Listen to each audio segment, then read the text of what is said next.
Welcome to another episode of Cannabis Health Radio. I'm Ian Jessup, and Corey Yelland is away today. The word arthritis is a general term that means joint inflammation. It consists of more than 100 different conditions. Today we're going to be talking specifically about rheumatoid arthritis. Rheumatoid arthritis is a chronic inflammatory disorder that can affect more than just your joints. In some people, the condition can also damage a wide variety of body systems, including the skin, eyes, lungs, heart, and blood vessels. Joining us to talk about his journey using cannabis to treat and deal with his rheumatoid arthritis is a friend of mine whom I've known for many, many years, Barry Kennard of Victoria, British Columbia. Barry, it's good to see you again, and you and I have known each other pre-internet. Let's just put it that way. Pre-70s. Pre-70s. Early 70s, yeah, in radio, and it's great to be with you today. Yeah, thanks.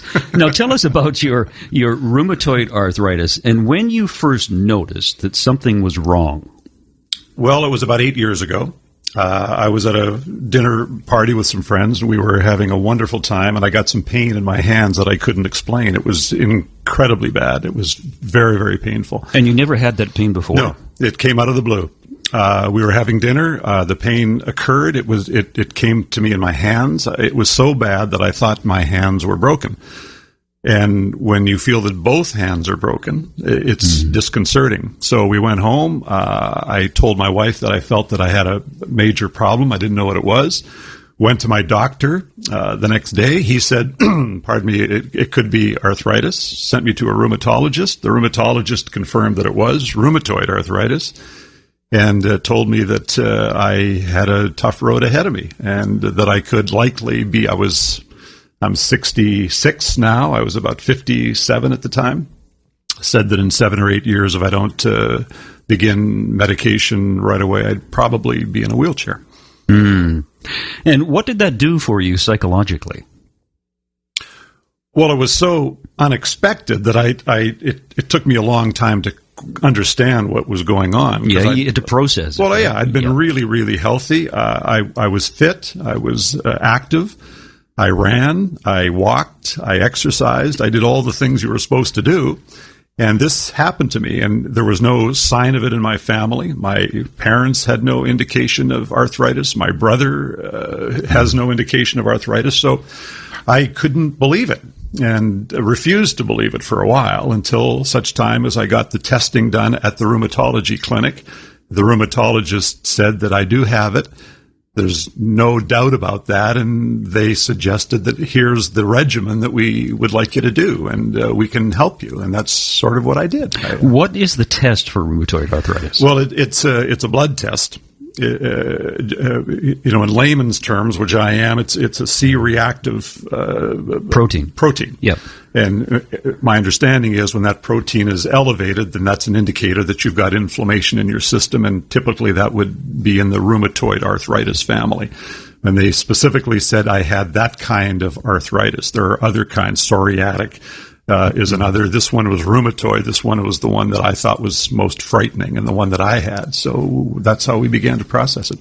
So you went to the rheumatologist. He confirmed you had rheumatoid arthritis. What happened next? Well, we went home, and I was psychologically damaged by it. My wife was very supportive. She said, "We'll fix this. We'll help each other, and I'll help you through it." I listened to the rheumatologist, thought that, gosh, is this how I'm going to end up in 7 or 8 years? At 63 or 64, I'll be confined to a wheelchair. I didn't want that to be the case, so we started the medications. There were several well-known arthritis medications.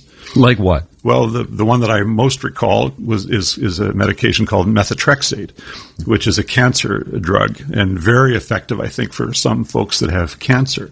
And it was, I was told, the most effective, along with a couple of other drugs that I don't remember. I'm sorry. They will help you, and they'll limit the damage. They won't cure it. There is no cure for rheumatoid arthritis, but they will help slow the progression of the disease. And so we went on methotrexate and was on it for a couple of years and felt that it was hurting me and it was making me worse and it was psychologically damaging me. And again, I don't want to say to anybody that methotrexate isn't great. It probably is for something. It wasn't for me.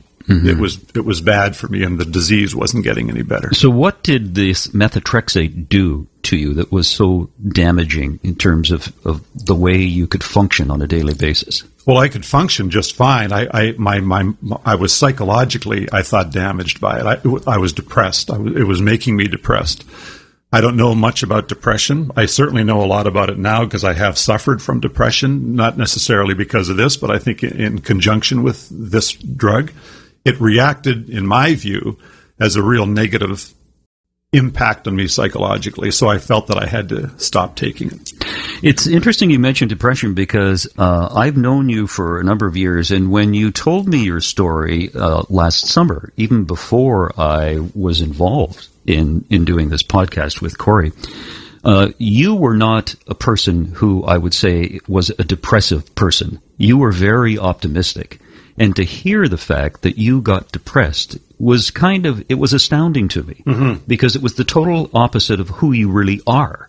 Well, it wasn't just depression. It was clinical depression. I was diagnosed with clinical depression. I went to counseling. That's how serious it was.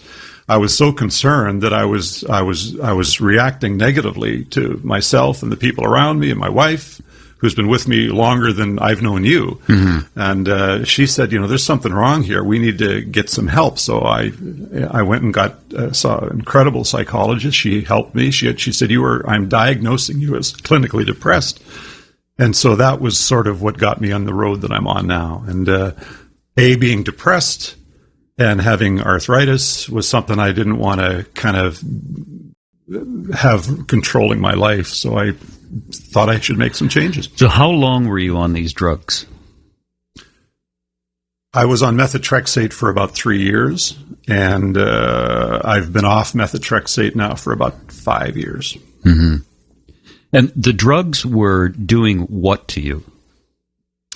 Nothing, except depressing me and doing nothing for your rheumatoid arthritis. Nothing at all. Nothing at all. Nothing at all. No. And again, I don't know that I was getting worse. And the argument could be that because of the drugs, I wasn't getting worse. I can't quantify that. I don't know. But what it wasn't doing was making me feel better. It was making me feel much, much worse. So physically, they weren't working. No. Mentally, they were working, but in a very negative fashion. They were damaging me negatively, psychologically. And that's sort of why I'd stopped taking sort of everything. So did you go back to your rheumatologist and say, hey, these drugs aren't working for me? Yep. And with all due respect to the rheumatologist, he said these are the gold standards. These are the medications you need to take. And if you don't, I won't be responsible for what happens. And I said, well, you probably won't be anyway, but I'm going to make a personal decision here. I'm going to try to find another way to improve my health. And I'm going to have to do some research because I wasn't smart enough to understand what I needed to do. And so I started looking at other forms of help. And I didn't know what they were, but I wanted to do some research, and that sort of took me to where I am today. So when you were doing your research, what led you to try cannabis? Happenstance. I think it was as simple as I was walking by the local compassion club in Victoria. At this time, there wasn't the access to cannabis that there is now. You needed to get medical documentation, and I didn't have that. I went into the Compassion Club, awesome place. They were incredibly helpful. They said, I explained my situation. They said, well, we don't know, but maybe this can help. Get a letter from your doctor, bring it back, and we'll start helping you. And that's sort of what I did. Now, what did your rheumatologist say to you when you told him that you wanted to try cannabis? Well, his exact words, as I recall, were that the gold standard is the medication that we've tried and that we've got you on. There's no science that says cannabis or any other medication will help, so I'm not going to support your theory about trying it. And I asked him if he would sign the letter that I needed to receive the cannabis, and he refused to do it. So I had to let him go. So you fired your rheumatologist? I fired him, yeah. Yeah. And so how did you get the letter? I went to my family doctor, who thankfully was, in my view, receptive to my needs, and he said, my job is to help you in any way I can. Barry, I don't know the first thing about marijuana or cannabis, but I'm supportive. If you think it's something that can help you, I'd happily sign your letter. So we talked about it. He did a bit of research on his own. He said, I don't know what it can or can't do. I'm not recommending it, but I'm not going to be a detriment to your journey. So he signed my letter.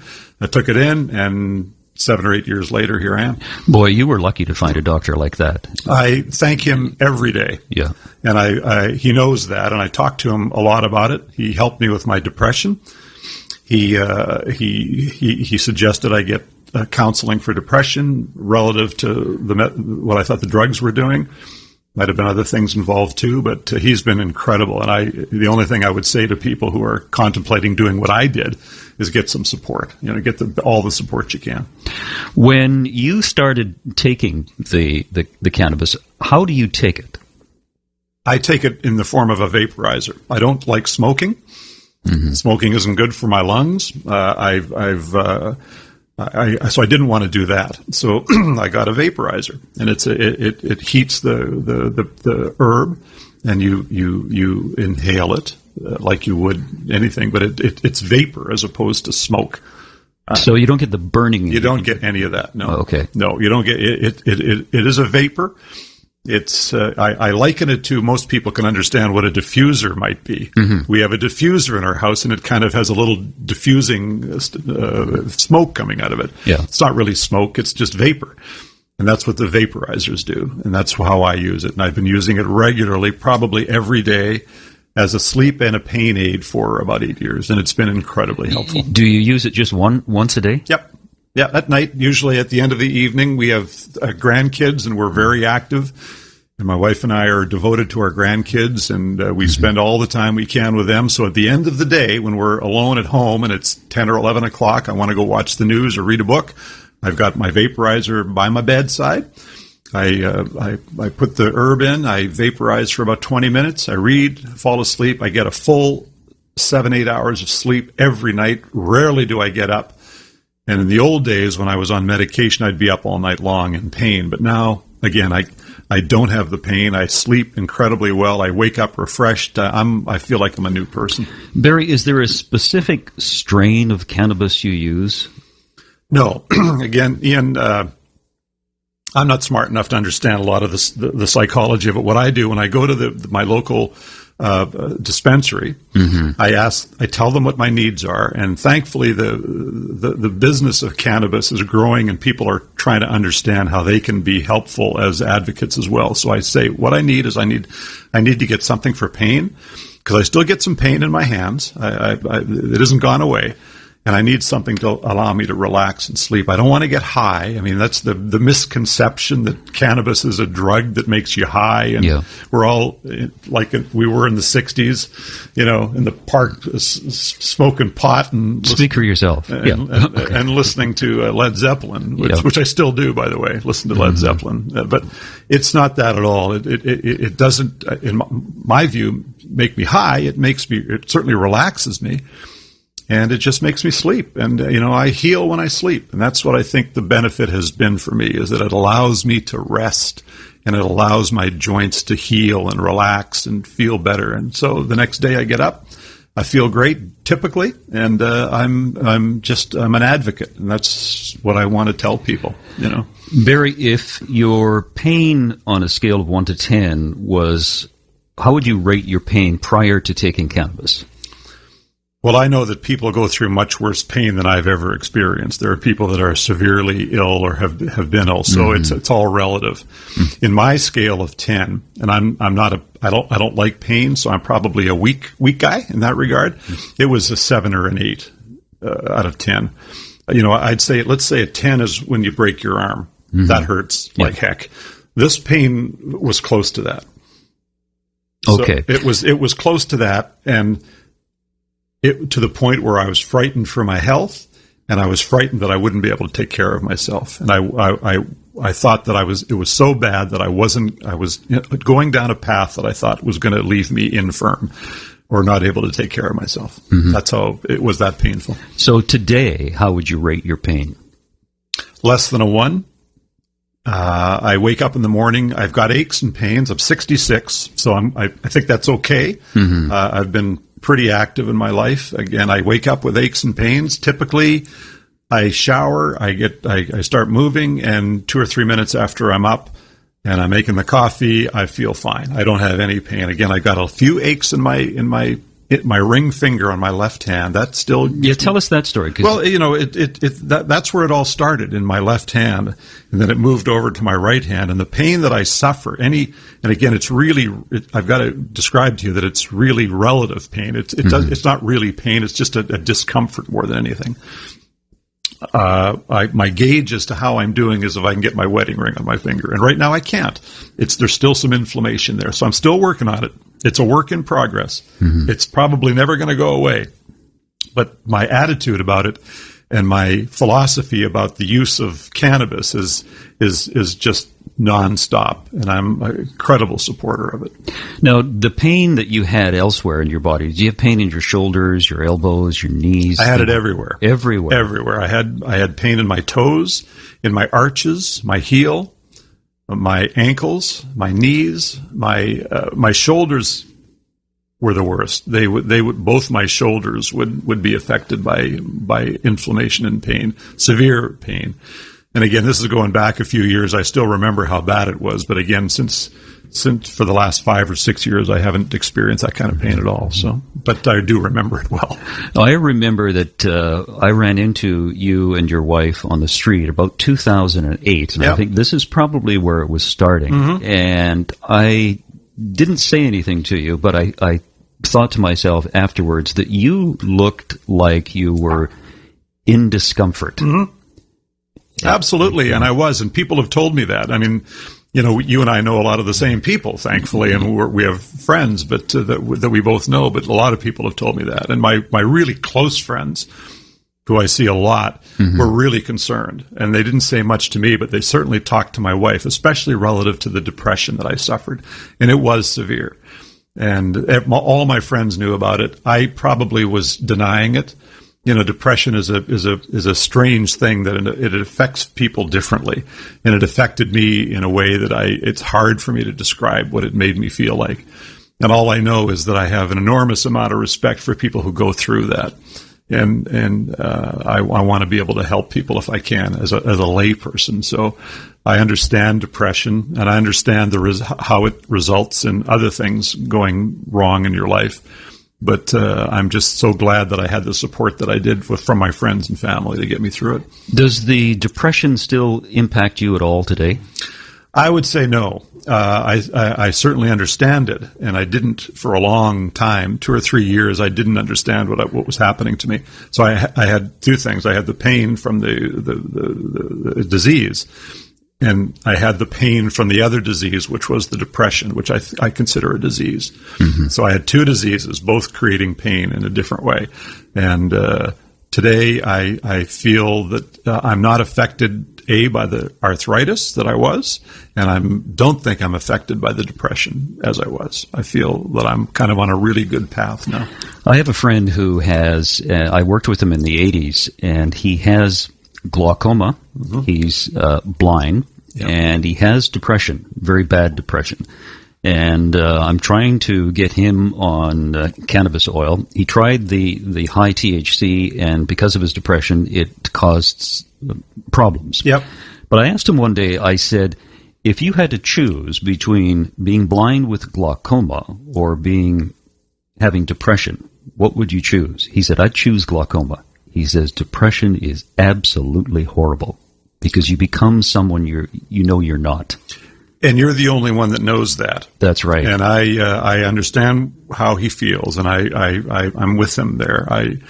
I can't imagine someone having to make that decision, but the depression for me was really severe, way worse than the difficulty I was having with the arthritis. The depression was much worse.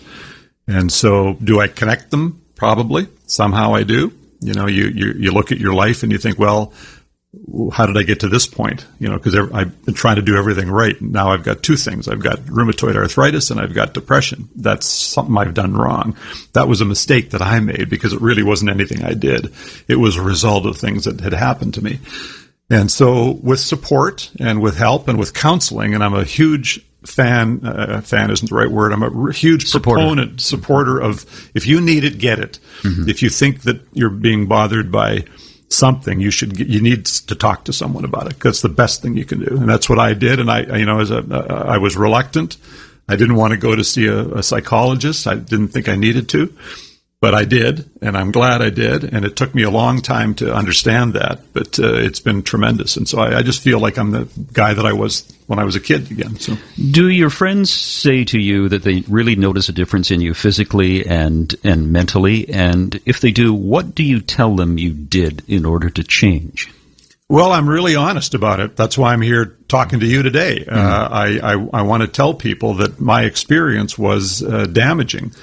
But it was damaging to the people around me as much as it was to me. My children, I've got 3 incredible kids. They were all affected by what I was going through. I didn't think we were going to talk about this, but I'm glad we are. This is really important to me. They were really affected by it, specifically my kids. My grandchildren, not so much. They're way too young, because I really put on a facade in front of them, because I didn't want them to be damaged. And my friends were incredible, and that's why they're my friends, because they've supported me. And none of them judged me, none of them abandoned me, but they all talked to me and said, something's not quite right here. You're not the same guy you used to be. And so that really was a wake-up call. And it was a tremendous opportunity for me to understand what other people go through and what I was going through. And now I do understand it. So I think it's terrible that it's referred to as some sort of, or it's still seen as some sort of stigma. I think that's really unfortunate. I wish it weren't. I think that as we evolve, and maybe in years, people will understand that it's a disease as opposed to some sort of a problem that you've created for yourself. So it's a tough one. When they see the difference in you now compared to what you were 8 years ago, and you tell them that you were on cannabis, are they supportive, or do you have some folks in your circle who are somewhat skeptical? Well, probably skeptical about the effects, maybe, but supportive for sure. Absolutely supportive. And it's sometimes a hurdle you have to jump over, because you're going to run, if you're contemplating using cannabis, that does have a stigma. Unfortunately, there's no basis for it. I've done tons of research on the benefits of marijuana and the benefits of alcohol. And, I don't think there are any benefits in alcohol. And again, I'm not suggesting you stop drinking, but don't compare the two. They're not comparable. One is a medicine, in my view, and one is not. And the cannabis, in my view, is a medicine. It doesn't hurt you. Be smart when you use it. Be in a quiet place and be at home, and don't treat it as a recreational product, in my opinion. Treat it as a medication. Well, in the history of human evolution, cannabis has been used as a medicine, with the exception of the last 80 years, when it has been stigmatized and demonized to be this terrible narcotic that will drive you crazy. And yet nobody, not one person in the history of human evolution, has died from taking too much cannabis. Well, they classify in the U.S., and I'm thinking Canada as well, they classify cannabis as a drug that's just as dangerous as heroin, or the many opioid drugs that were prescribed every day. And that's another thing that I refuse to do, is take those things. I'm not going to name them, but we all know which ones they are, and I just wouldn't be a part of that. Yet we'll promote those things every day, and yet we're somehow not educated enough to understand that there are benefits to marijuana that we have to encourage. Barry, did you make any dietary or lifestyle changes in addition to taking cannabis? Yeah, we don't eat grain, and we don't eat dairy. Don't eat grain or dairy? No. Okay, explain that. Well, I think in the milk side of it, we do drink milk, lactose-free milk, on occasion. I love coffee. I drink as much as I can. I'm addicted to coffee, probably. So I like to put a little bit of cream in my coffee. So I use lactose-free But I think dairy affects me just from a intestinal point of view. And then grain, I think grain is just my wife and I decided not to eat grain if we can avoid it, and sometimes you can't. And we're not suggesting that nobody eat grain. We don't eat grain. We don't eat any kind of grain very much. Because I can recall years ago when you were juicing carrots a lot. Oh, man, you used to drink a lot of carrot juice. Still do. Do you really? Yes, we still do. We still do all, we're experimenters. We like to try things that we've heard work for other people. You've suggested many things to me over the years that you've used, and I've tried them all, and they work or they don't work. And but I certainly like to try things, and so we still do juicing, not to the same degree because there's lots of sugar in carrots. And again, we want to be thin as we get older, and we want to be as fit as we can. But we blend vegetables. We have we have smoothies. We don't eliminate grain. We just don't eat it if we're given a choice. So if we go out to dinner, and if the dinner's on your tab, which would be rare, and you're buying us dinner, then we're going to eat grain. So yeah, we just sort of stay away from it. That's about all we do. And I take curcumin. Curcumin is a turmeric derivative. I think it's a great anti-inflammatory. It's a natural product, and I take niacin as well. Niacin, I think, has helped me with inflammation as well. Niacin, you take that's the it's a vitamin B, which creates this flushing effect when you take it. Yeah. So how much do you take? I take 500 milligrams a day. Wow, that's a lot. That's a lot. And you've got to build up to that. If you took 50 milligrams right now and you hadn't taken it, it would react fiercely. Yeah. It doesn't hurt you. It just makes you really hot and flushes. So I have to build up to that. But I've been taking niacin for probably 15 years. So what does it do for you? I don't know. I think it's good for it keeps your bad cholesterol down. I had a cholesterol issue when I was younger and I was heavy. I went through a weight loss program as well. Many years ago. Lost a lot of weight, and niacin had high cholesterol. Again, I went in to get the Lipitor. I think they recommend it for cholesterol. I didn't want to take that. My pharmacist suggested niacin, and that's why I use niacin instead of Lipitor. Again, not something else I recommend, but again, I'm not a doctor. So. No, I mean, looking at you today, you look like you're in better shape today than you were 20 years ago in your 40s. Well, I appreciate that, and I feel great. I've got 4 grandkids, and I want to be really old and live a long time to take care of them. And so we'll do what we need to do, and we're just trying to do the best thing we can. And we listen to people. I listen to programs like yours. I try to understand what other people are doing. I'm an advocate. I've offered to volunteer in the cannabis community to tell people that here's what my experience has been. And I'm a proponent, but it's everybody's unique and individual. So I'm happy to help if I can. Do your 3 kids know what you do? Absolutely, everybody in my life knows what I do. Yeah, everybody, all my people I work with, those that are interested. I don't promote it because it's nobody really cares. But all my friends know. They're all incredibly supportive. My children all know, and my wife is a supporter. She uses cannabis a little tiny bit as a topical. She uses it it's great for, we use it with coconut oil to clean your hair. If you have any eczema in your skin, it's wonderful for that. I think it's just there's so many things that cannabis is good for, and there's so few things that it's not good for, in my view.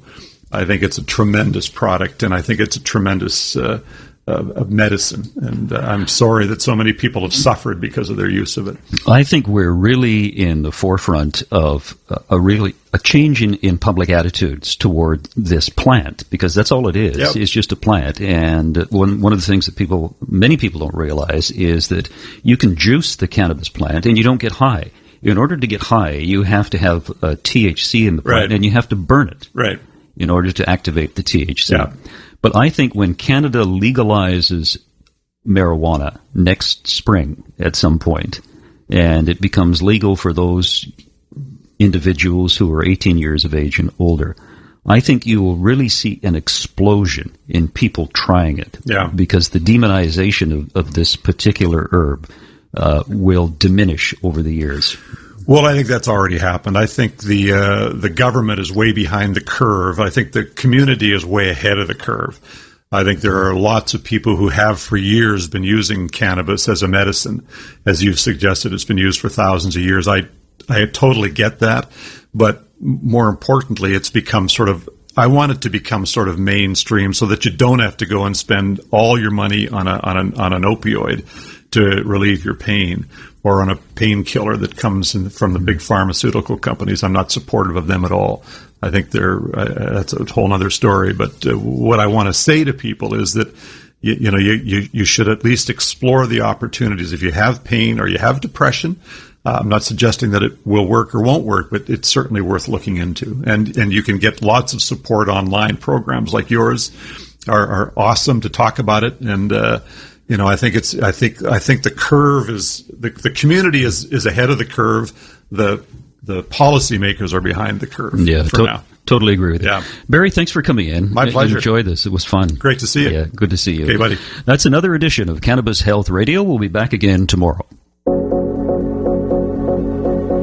You've been listening to the Cannabis Health Radio podcast.